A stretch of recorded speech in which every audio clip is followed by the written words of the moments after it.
Hello, Taylor Johnson here. Let's take a look at the real estate statistics for April for Washington, D.C.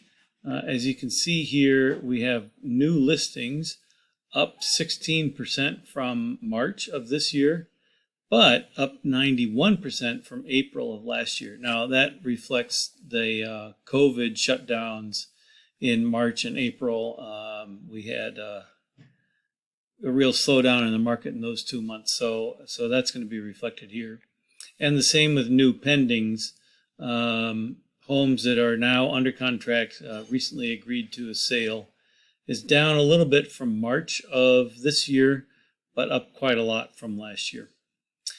Closed sales, those are deals that actually made it all the way through from under contract to settlement.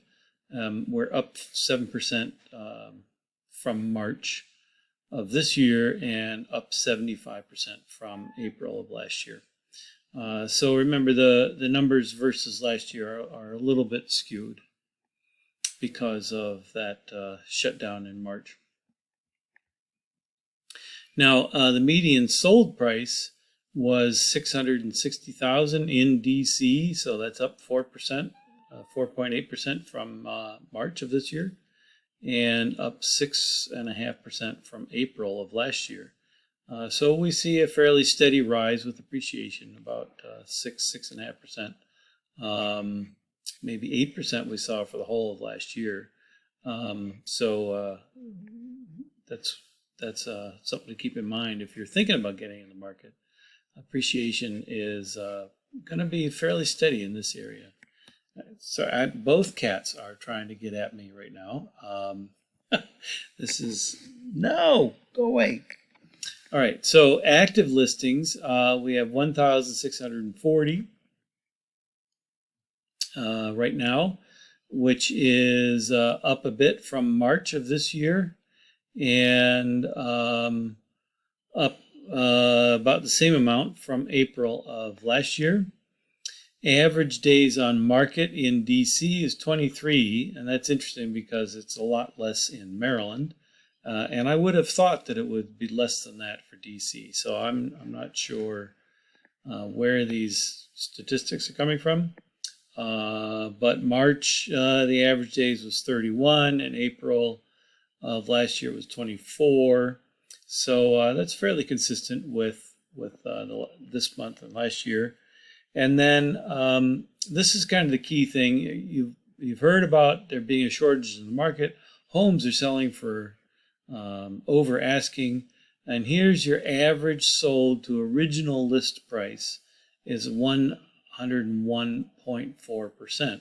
So it's actually not that much over asking price. Certainly not what you would expect from what you've heard, right? You know, you hear tens of thousands or 100,000 over asking. That's not 101%. That's quite a bit more than that. So March we were at 100.4. In April of 2020 we were at 99.3. Year to date we're averaging about 100.2. So there are homes that are selling, at or under asking. I follow homes all along the Rhode Island Avenue corridor from Hyattsville, Maryland into DuPont Circle in DC. And those homes, we had 55 that reached closing last month. And of that 55, 18 of them sold above asking price, 8 of them sold at asking price, and the rest sold below asking price. So it can be, you can certainly find a bargain if you know where you're looking and how to look. However, expect that the market is hot and moving fast, and you're going to pay a little bit over asking price. All right, folks, thanks very much. I am Taylor Johnson with Keller Williams Capital Properties.